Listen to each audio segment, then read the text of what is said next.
Job లేక ఇబ్బంది పడుతున్నారా? అయితే మెడికల్ కోడింగ్ మీకు మంచి ఆప్షన్. వెంటనే కాల్ చేసి కోర్సులో జాయిన్ అవ్వండి.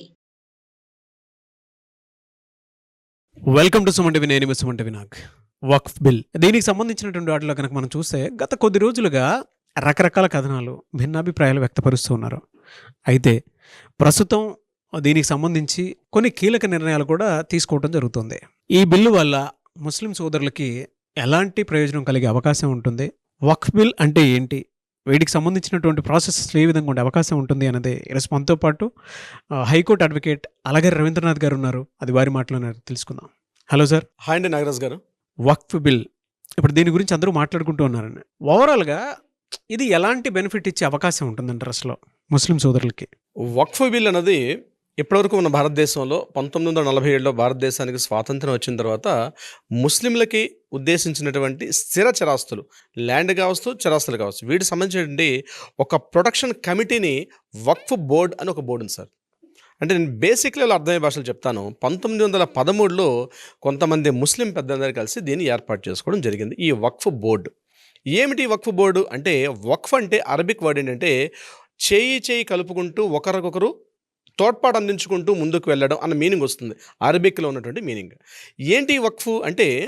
ముఖ్యంగా తమకు ఉన్నటువంటి ఏదైతే ప్రాపర్టీ ఉంటుందో, ముస్లింల యొక్క మత సిద్ధాంతం ప్రకారం నేను చెప్తున్నాను, తమ ప్రాపర్టీని తమ తర్వాత వారసులకు అందజేసే విధంగా, అంటే కొడుకు, కూతురు, పిల్లలు అయిపోయిన తర్వాత పూర్వకాలం, అంటే ఇప్పుడు నేను చెప్పేది ఒక 20-30 ఇయర్స్ బ్యాక్ నేను చెప్తున్నాను, అప్పుడు మనుషుల్లో కొంత దాతృత్వ భావన ఎక్కువ ఉండేది.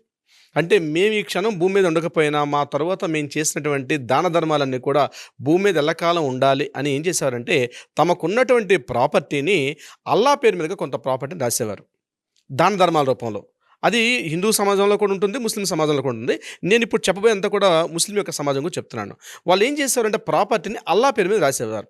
అల్లా పేరు మీద రాసేవాడు అంటే ఏంటి అంటే, ముస్లింలో ఉన్నటువంటి పిల్లలకి, ముస్లింలో ఉన్నటువంటి అనాథలకి, ముస్లింలో ఉన్నటువంటి వితంతువులకి, ముస్లింలో ఉన్నటువంటి ఎడ్యుకేషన్ పర్పస్, ఈ దాన ధర్మాల రీత్యా దీనికి వాడడం కోసం అని చెప్పి ఒక ప్రాపర్టీ. బట్ ఏంటంటే చాలామంది అప్పుడు నిజాం తర్వాత, నాట్ ఓన్లీ హైదరాబాద్ నిజాం కాకుండా దేశవ్యాప్తంగా ఉన్నటువంటి వీళ్ళందరూ కూడా చేశారు. అయితే ఇది 1913లో ఈ యొక్క బోర్డు ఏర్పాటైంది, వక్ఫ్ బోర్డు అంటే. బోర్డు అంటే బ్రిటిషర్స్ కాలంలో దీన్ని ఏర్పాటు చేశారు. 40 ఏళ్ళలో స్వాతంత్రం వచ్చిన తర్వాత భారతదేశం 2 పార్ట్లుగా విభజించబడింది. ఒకటి పాకిస్తాన్గా, మరొకటి భారతదేశంలో. ఆ విభజించిన కార్యక్రమంలో ఏం చేశారంటే, ఎవరు ఏ ప్రాంతంలో ఉండొచ్చు అంటే, పాకిస్తాన్కి వెళ్ళాల్సిన వాళ్ళు పాకిస్తాన్కి వెళ్ళొచ్చు, ఇండియాలో ఉండాల్సిన వాళ్ళు ఇండియాలో ఉండిపోవచ్చు అన్నటువంటి ఒక నియమం అయితే అప్పుడు ఆ నెహ్రూ గారి గవర్నమెంట్లో జరిగింది, అందరికీ తెలిసిన విషయమే. అయితే భారతదేశంలో ఉన్నటువంటి ముస్లిమ్స్ అందరూ కూడా కొంతమంది పాకిస్తాన్కి వెళ్ళిపోయారు. ఆ వెళ్ళిపోయిన సందర్భాలు వాళ్ళు కుటుంబ సమేతంగా వెళ్ళిపోయినప్పుడు అక్కడక్కడ కొంత ల్యాండ్స్ ఉండిపోయి, ఈ ల్యాండ్స్ అన్నింటినీ కూడా ప్రొటెక్ట్ చేసుకునే ఉద్దేశంతో భారతదేశ ప్రభుత్వం యొక్క ఆధీనంలో వెళ్లకుండా ముస్లింల యొక్క పెద్దల యొక్క ఆధీనంలో ఆయా ప్రాంతంలో ఉన్నటువంటి కమిటీలు, అంటే ఏ ప్రాంతంలో ఉంటే ఆ ప్రాంతాలు, దేశవ్యాప్తంగా ఏ రాష్ట్రాల్లో ఉంటే ఆయా రాష్ట్ర ముస్లిం మత పెద్దలందరూ కలిసి ఒక కమిటీ బోర్డుని ఏర్పాటు చేసుకొని వాళ్ళు దానికి సంరక్షకులుగా, అంటే పూర్తిగా దానికి సంబంధించిన ల్యాండ్స్ అన్ని కూడా వాళ్ళకి ఇచ్చేసి వెళ్ళిపోయారు, ఈ యొక్క ల్యాండ్ సంబంధించి. ఇలా ఎక్కడెక్కడైతే దేశవ్యాప్తంగా ఉన్నటువంటి ల్యాండ్లన్నీ అంచనా వేస్తే నాగరాజ్ గారు, నేను మీకు లెక్కలు చెప్తే మీకు ఆశ్చర్యం గొలిపే విస్తుగొలిపే విషయాలు ఉంటాయి. సుమారుగా దాని లెక్కలు వేస్తే మన రీసెంట్గా 2022లో ఒక వంశీ అని ఒక యాక్ట్ రావడం జరిగింది. వంశీ యాక్ట్ అంటే ఇది హిందూ యాక్ట్ కాదు సార్. వంశీ అంటే వక్ఫ్ బోర్డు సంబంధించిన ఒక యాక్ట్, వంశీ యాక్ట్ అంటారు దీన్ని. సిస్టమేటిక్ ఆఫ్ మేనేజ్మెంట్, అంటే వక్ఫ్ సిస్టమేటిక్ మేనేజ్మెంట్ అనేటువంటి అదొక యాక్ట్ ఫామ్ చేశారు. ఆ బోర్డు ప్రకారం భారతదేశంలో ఈ యొక్క వక్ఫ్ ఆస్తులు ఎంత ఉన్నాయంటే సుమారుగా 9,70,000 ఎకరాలు ఉన్నట్టుగా అంచనా వేశారు. 9,70,000 ఎకరాలు ఈ వక్ఫ్ బోర్డు అనేటువంటి ఈ యొక్క సంస్థ ఆధ్వర్యంలో ఉంది. మీరు ఇంకా ఆశ్చర్యం ఏంటంటే, భారతదేశంలో ఎక్కువగా ఉన్నటువంటి స్థలాలు ఎవరికి ఉన్నాయంటే రక్షణ శాఖ ఉంటుంది, అంటే డిఫెన్స్ డిపార్ట్మెంట్ ఉంటుంది, నేవీ కావచ్చు, ఎయిర్ ఫోర్స్ వాళ్ళకు ఉంటుంది. అది సుమారుగా 16 లక్షల ఎకరాల పాటు ఒక రక్షణ శాఖ భారతదేశంలో ఎక్కువ ల్యాండ్ ఉంటే, సెకండ్ పొజిషన్లో ఉన్నది రైల్వే శాఖ. రైల్వే శాఖ సుమారుగా 12 లక్షల పైబడి ఎకరాల ల్యాండ్ అయితే ఉంది. ఇక మూడో స్థాయి ఎవరిదే అంటే ఈ వక్ఫ్ బోర్డుకు ఉన్నటువంటి ఈ 9,70,000 ఎకరాలు వక్ఫ్ బోర్డు యొక్క ఆధీనంలో ఉంది. దీనికి సంబంధించినటువంటి వివరాలు ఇవి. అంటే సుమారుగా గోవా స్టేట్కి మించి ఉన్నటువంటి ల్యాండ్స్ భారతదేశ వ్యాప్తంగా ఈ వక్ఫ్ బోర్డు యొక్క ఆధీనంలో ఉంటుంది. ఇది గుర్తుపెట్టుకోవాలి. అయితే మరి ప్రభుత్వానికి వక్ఫ్ బోర్డుకి తేడా ఏంటంటే, వక్ఫ్ బోర్డుని ఏం చేశారంటే 1947 స్వాతంత్రం వచ్చిన తర్వాత 1995లో దీనికి ఒక చట్టం చేశారు. అప్పుడు ఉన్నటువంటి ఆ ప్రభుత్వం వాళ్ళు ఏం చేశారంటే ఒక విశేషమైన అధికారులు ఇవ్వడం జరిగింది ఈ వక్ఫ్ బోర్డుకి. అంటే మీకు ఎగ్జామ్ చెప్తే మీకు ఆశ్చర్యపోతారు నాగరాజ్ గారు. ఇప్పుడు ఫర్ ఎగ్జాంపుల్ ఏదైనా ఒక స్థలం కనిపించింది అనుకోండి, ఏదైనా ఒక స్థలం, ఈ స్థలం నాదే అని అన్నారు అనుకోండి, వక్ఫ్ బోర్డు ఖచ్చితంగా ఆ ల్యాండ్ వక్ఫ్ బోర్డుకి హ్యాండ్ ఓవర్ చేసేయాల్సిందే. ఈ యొక్క సూత్రాన్ని బాగా వినండి. ఏదైనా ఒక ల్యాండ్ చూపించి ఈ ల్యాండ్ నాది అని వక్ఫ్ బోర్డుగా అని చెప్పగలిగితే ఆ ఎంటైర్ ల్యాండ్ మొత్తం కూడా వక్ఫ్ బోర్డుకి ఇచ్చేయాలి. ఎవరైతే ఆ ల్యాండ్లో స్వాధీనం ఉన్నారో వాళ్ళు నిరూపించుకోవాల్సిన అవసరం ఉంటుంది. ఈ ల్యాండ్ వక్ఫ్ది కాదు మాది అని నిరూపించుకోవాల్సిన అవసరం ఆ వ్యక్తిది. అంటే నేను ఒక అభియోగం వేస్తాను, ఆ అభియోగాన్ని కాదని చెప్పి నిరూపించుకోవాల్సినటువంటి ఆ పరిస్థితి ఆ వ్యక్తికి ఉంటుంది. ఆ వ్యక్తి కూడా ఎవరి దగ్గరికి వెళ్ళాలి? ప్రభుత్వం దగ్గరికి వెళ్ళడు, వక్ఫ్ బోర్డులో ఉన్నటువంటి కమిటీ పెద్దల దగ్గరికి వెళ్ళి నిరూపించుకోవాల్సిన అవసరం ఉంటుంది. అంటే భారతదేశ రాజ్యాంగానికి పేర్లగా ఒక చట్టం ఈ వక్ఫ్ బోర్డు యొక్క ఆధీనంలో నడుస్తూ ఉంటుంది. అంటే ఈవెన్ దో మీకు చేతి ఆశ్చర్యపోతారు, పార్లమెంట్ ఇది నాదే అని వక్ఫ్ బోర్డు అని అనుకోండి ఇచ్చేయాలి, అసెంబ్లీలు ఇది నాదే అనుకోండి ఇచ్చేయాల్సిన అవసరం వస్తుంది. అంటే ఈ విషయం నేను చెప్పలేదండి నాగరాజు గారు, కిరణ్ రిజిజు అని చెప్పి పార్లమెంట్లో ఈ వ్యాఖ్యానం చేయడం జరిగింది. ఈ వక్ఫ్ బిల్లు ఎందుకు తీసుకొస్తున్నామంటే ఈ వక్ఫ్ బిల్లులో ఉన్నటువంటి చట్టంలో ఉన్నటువంటి ఈ లొసుగులు ఏ స్థాయిలో ఉన్నాయని ఆయన పార్లమెంట్లో మాట్లాడిన మాట నేను చెప్తున్నాను. పార్లమెంటు భవనం మాదని చెప్పిన వక్ఫ్ బోర్డు చెప్పినప్పుడు కూడా ఆ పార్టీ యాస్టీస్గా వక్ఫ్ బోర్డుకి ఇవ్వాల్సిన అవసరం ఉంటుంది. అంత భయంకరమైన చట్టం అని చెప్తూ ఆయన మాట్లాడే విషయాలు నేను మీతో చెప్పడం జరిగింది. అయితే ఇంకా ఏముంది వక్ఫ్ బోర్డులు అంటే, ఈ వక్ఫ్ బోర్డులో ఎవరైతే కమిషనర్ ఉంటారో ఈ కమిషనరే ఆ యొక్క వక్ఫ్ ల్యాండ్కి పూర్తి యొక్క దాని విశేష అధికారాలు కలిగి ఉంటారు. అథారిటీస్ అన్ని వాళ్ళ చేతిలో ఉంటుంది. పోనీ వాళ్ళైనా సరే ముస్లింల యొక్క కమ్యూనిటీ ఏదైతే ముస్లింల యొక్క ఉన్నారో వాళ్ళకైనా చేస్తున్నారంటే వాళ్ళు ఎక్కడా చేస్తున్నటువంటి ఆనవాళ్ళు ఎక్కడా కనిపించట్లేదు. అంటే ఎంతెంత ల్యాండ్ ఉన్నప్పటికీ కూడా వాళ్ళ అనాథ శరణాలయాలు కావచ్చు, వితంతువులు కావచ్చు, లేకపోతే వాళ్ళ మదర్సాలు కావచ్చు, ఎడ్యుకేషన్ పర్పస్, లేకపోతే వాళ్ళ దర్గాలు, వీటికి సంబంధించి చాలా తక్కువ ఉంటుంది. ఎంతసేపు కూడా వాళ్ళు కొంతమంది కబ్జా అంటే ఎవరైతే పెద్దలు కొంతమంది వాళ్ళ హోల్డింగ్లో ఉండిపోయి దేశవ్యాప్తంగా ఈ 9,50,000 ఎకరాల్లో చాలా వరకు వాళ్ళ గుత్తాధిపత్యంలో ఉంటున్నాయి. దీనిలో ప్రభుత్వం ప్రశ్నించే అధికారం కూడా ప్రభుత్వానికి లేదు. దేశంలో ఏదైనా ఉంటే ఇప్పుడు ఒక ప్రాపర్టీ మీరు నన్ను అమ్మారు నాగరాజు గారు, ఈ ప్రాపర్టీ అమ్మితే మీరు నేను కలిసి రిజిస్ట్రేషన్ ఆఫీస్కి వెళ్తాం, రిజిస్ట్రేషన్ చేసుకుంటాం, మనకంటూ మన లెక్కలు గవర్నమెంట్ లెక్కల్లో ఉంటుంది. కానీ వక్ఫ్ బోర్డు యొక్క ల్యాండ్ అని చెప్తే ఆ వక్ఫ్ బోర్డుకి సంబంధించినటువంటి లావాదేవీలు కూడా ప్రభుత్వం యొక్క లెక్కల్లో ఉండదు. మీకు నాకు సంబంధించిన ప్రాపర్టీ ఉన్నా సరే వక్ఫ్ బోర్డే కాస్ట్ ఉంటుంది. అది అవునా కాదని డిసైడ్ చేసే అధికారం కూడా వక్ఫ్ బోర్డుగా ఉంటుంది. అది అవునా కాదా, ఆ ప్రాపర్టీకి సంబంధించిన ఏవైనా జరగాలంటే అక్కడ ఏమైనా స్కూల్స్ కట్టాలన్నా ఇతరత్ర ఏవైనా వ్యాపార కార్యక్రమాలు చేయాలంటే కూడా దాని మీద పూర్తి హక్కు అంతా కూడా వీళ్ళకే ఉంటుంది. సో ఇట్లాంటి ఒక భయంకరమైన చట్టం ఈ యొక్క వక్ఫ్ బోర్డు యొక్క చట్టం. ఇది ఎలా ఉంది అంటే ఇందులో వాళ్ళకు కూడా ఈ 9,50,000 ఎకరాల్లో కూడా ఎవరెవరికి ఎంత ఉందని చెప్పి రీసెంట్గా 2022లో నేను చెప్పిన వంశీ యాక్ట్ ఏది తీసుకొచ్చారో అది గవర్నమెంట్ ఇచ్చిన లెక్కల ప్రకారం నేను మీతో షేర్ చేసుకుంటాను నాగరాజు గారు. అందులో మసీదులకి 1,19,000 ఎకరాలు ఉందట.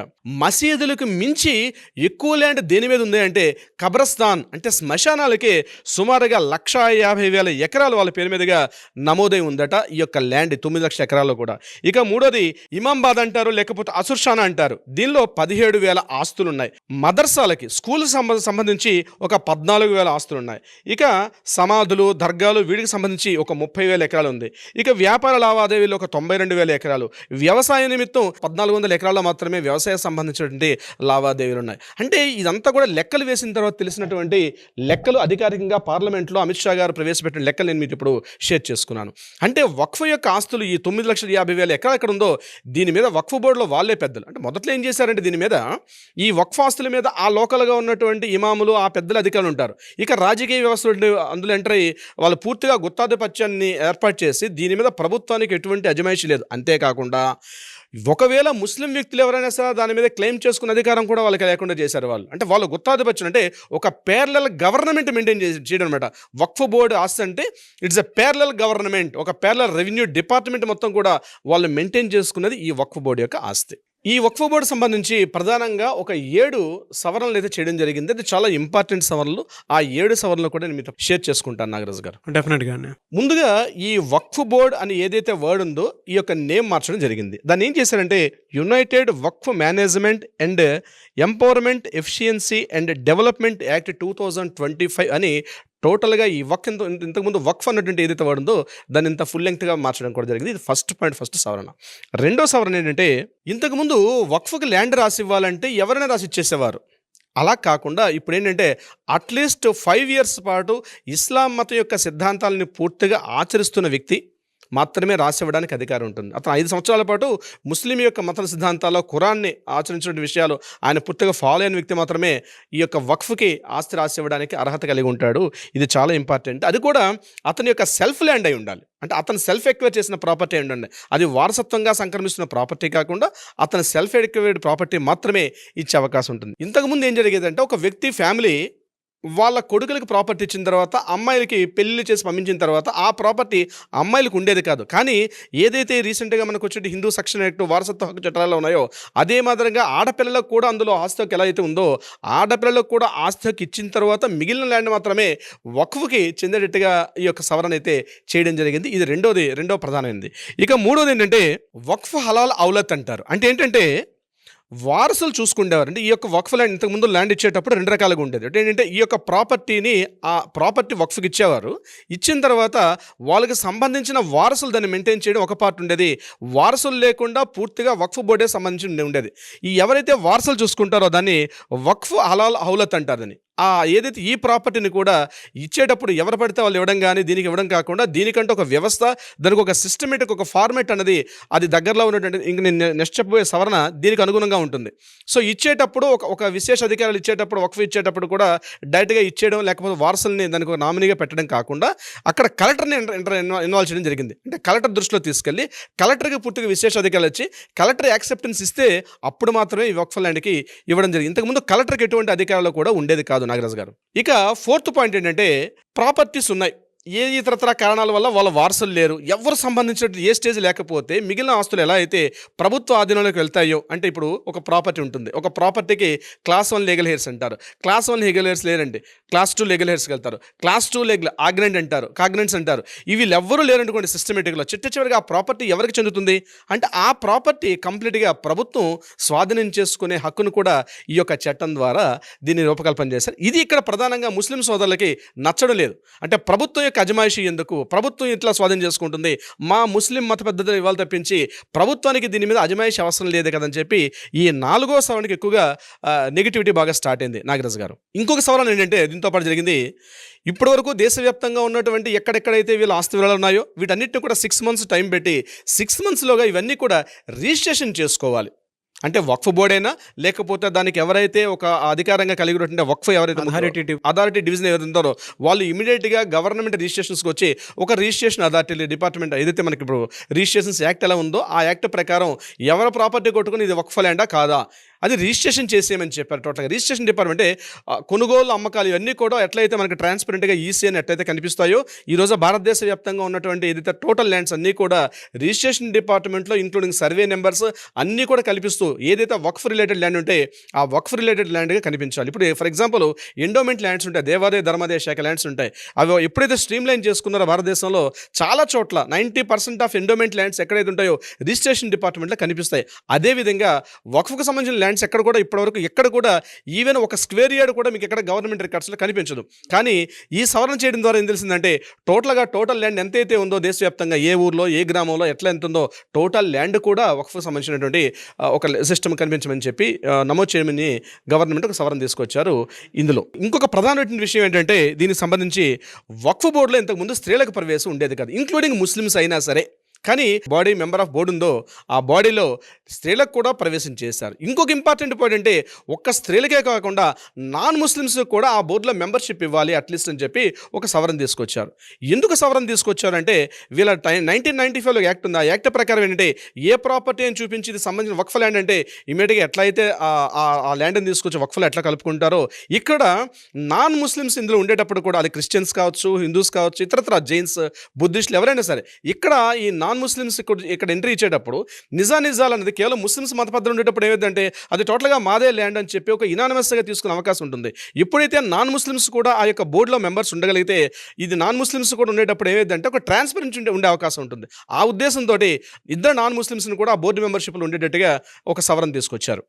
మరొక ఇంపార్టెంట్ పాయింట్ ఏంటంటే అత్యంత ప్రధానమైనది కీలకమైనటువంటి సవరణ దీని మీద దేశవ్యాప్తంగా ఏదైతే మన ముస్లిం సోదరులు 2 పాయింట్స్ మీద నేను చెప్పాను, ఇందాక ఒక పాయింట్ చెప్పాను, ఇప్పుడు సెకండ్ పాయింట్ ఏంటంటే ఈ వక్ఫ్ బోర్డు మొత్తానికి కూడా కమిషనర్ ఒక్కడికే పూర్తి అధికారాలు కాకుండా డిస్ట్రిక్ట్ కలెక్టర్ గారికి కూడా అధికారులు ఇవ్వడం జరిగింది. అంటే commissioner is not only total final authority కాదు, కలెక్టర్కి కూడా విశేష అధికారులు ఇవ్వడం జరిగింది. అంటే అది దాని గురించి ఆ యొక్క ప్రాపర్టీ దీనికి సంబంధించిందా కాదా ఈ వివరాలన్నీ తెలియాలంటే కలెక్టర్ గారికి దీన్ని పూర్తిగా, అంటే ఎవరైనా ఒక పలానా ప్రాపర్టీ ఇది వక్ఫ్ ల్యాండ్ అనుకునేటప్పుడు మన కలెక్టర్ గారికి కూడా ఒక ఇంటిమేట్ చేసి దీని మీద నిజార్దన కమిటీ కానీ లేకపోతే నిజాలు తెలుసుకోవడం కోసం చెప్పి కలెక్టర్ గారిని కూడా అప్రోచ్ అవకాశం అనేది ఈ యొక్క సవరణ బిల్ ద్వారా ఏర్పడింది. ఇంతకుముందు కలెక్టర్కి అసలు రైట్స్ కూడా లేవు.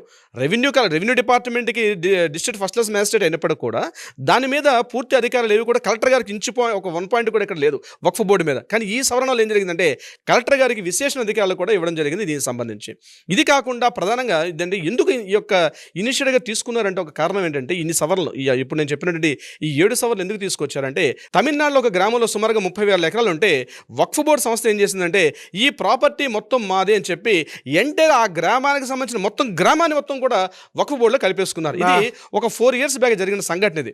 దాని మీద ఇప్పటికి కూడా సుప్రీంకోర్టు వరకు వాదోపవాదాలు జరుగుతున్నాయి. బట్ ఈ యాక్ట్ ఎప్పుడైతే కఠినంగా ఉందో కోర్టులు కూడా ఈ యాక్ట్ని ఇంపోజ్ చేసే పనిలో ఉంటే తప్పించి యాక్ట్కి అంటే పార్లమెంట్లో కానీ అసెంబ్లీలో చేసిన చట్టాలకు వ్యతిరేకంగా తీర్పులు ఇచ్చే అవకాశం సుప్రీంకోర్టు కూడా లేదు. కొన్ని సందర్భాల్లో జడ్జిమెంట్స్ ఇస్తాయి కానీ తీర్పులు మాత్రం ఇచ్చేటప్పుడు యాక్ట్కి అనుకూలంగా ఇవ్వాల్సి వస్తుంది. కానీ ఈరోజు తమిళనాడులో ఆ గ్రామం మొత్తం కూడా వక్ఫ్ బోర్డులో కలిసిపోవడం వల్ల ఇటువంటి రాబోయే రోజుల్లో మిగిలిన చోట్ల జరిగే అవకాశం ఉంటుందని చెప్పి ఒక పారదర్శకత ఒక ట్రాన్స్పరెన్సీ అన్ని చోట్ల ఉండాలి. ముఖ్యంగా ఈ భూముల విషయంలో ముస్లింలు ఈరోజు కూడా దేశవ్యాప్తంగా మనం చూసినట్లయితే ఇప్పటికి కూడా అణగారిన వర్గాలు ఎంత దారుణంగా ఈరోజు వాళ్ళకి వితంతువులు కావచ్చు, ఫుడ్, ఎడ్యుకేషన్ విషయంలో చాలా అణగారు ఉన్నారు. కాబట్టి వాళ్ళు కూడా ఒక స్టేటస్ తీసుకొచ్చే ఉద్దేశంతో ఈరోజు భారత ప్రభుత్వం ఈ చట్టాన్ని మేము తీసుకొస్తున్నామని చెప్పి చెప్పడం జరిగింది. అయితే ఇంకొక ఇంపార్టెంట్ పాయింట్ నాగరాజు గారు, ముఖ్యంగా మనం ట్రైబల్ ఏరియాస్కి వెళ్ళాం అనుకోండి, గిరిజనులకు ప్రత్యేక విశేష అధికారులు అంటే ట్రైబల్ యాక్ట్స్ ఉంటాయి. కానీ ఎంత దారుణం అంటే ఈవెన్ దో ట్రైబల్ ల్యాండ్స్ని కూడా అంటే గిరిజనుల హక్కులు ఏదైతే కొండ ప్రాంతాలు ఉంటే ట్రైబల్స్కి ఉండే హక్కులు కూడా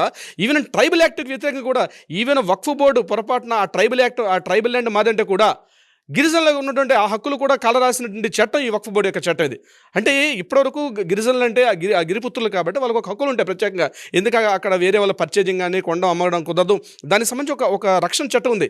కానీ గిరిజన చట్టాలు అంటే గిరిజన యొక్క ల్యాండ్స్ విషయంలో కూడా వాళ్ళ ల్యాండ్స్లో కూడా ఎంటర్ అయిపోయే హక్కు ఈ యొక్క చట్టాన్ని కల్పించడం జరిగింది, ఈ యొక్క వక్ఫ్ బోర్డు చట్టం. అందుకే దాన్ని కూడా సవరణ చేశారు. ఇకపోతే షియా ముస్లిమ్స్ అని, సున్నీ ముస్లిమ్స్ అని ఈ తెగలు ఏవైతే ఉన్నాయో వీటికి సంబంధించి కూడా చాలా వివరాలు ఉంటాయి. వాటిని మరొక వీడియోలో మనం డీటెయిల్గా తెలుసుకుందాం. నాగరాజ్ గారు, ఈ యాక్ట్ మొత్తం మీరు వినుంటారు కదా, మీ ఒపీనియన్ షేర్ చేయండి. ఎందుకంటే భారతదేశం అంటే వసుదైన కుటుంబం అని చెప్పేసి మాట్లాడుకుంటూ ఉంటాము. అలాంటి దేశం మంది కొంతమందికి వన్ సైడ్గా కూడా కనిపించేటువంటి అవకాశాలు ఉంటాయి. కాబట్టి మీ అభిప్రాయం ఏదున్నా సరే కింద కామెంట్ బాక్స్లో పోస్ట్ చేయండి. ఫర్దర్గా వీటికి సంబంధించినటువంటి వాటిల్లో కొన్ని వీడియోస్ క్లారిటీగా మాట్లాడుకుంటూ కూడా చేసుకోవడానికి అవకాశం ఉంటుంది. ఎనీవేస్ థ్యాంక్ యూ అండి. Thank you so much Ravindranath గారు. Thank you so much Nagaraj గారు. సుమన్ టీవీలో మీ పర్సనల్ అండ్ బిజినెస్ ప్రమోషన్స్ కోసం కింది నెంబర్కి కాంటాక్ట్ చేయండి.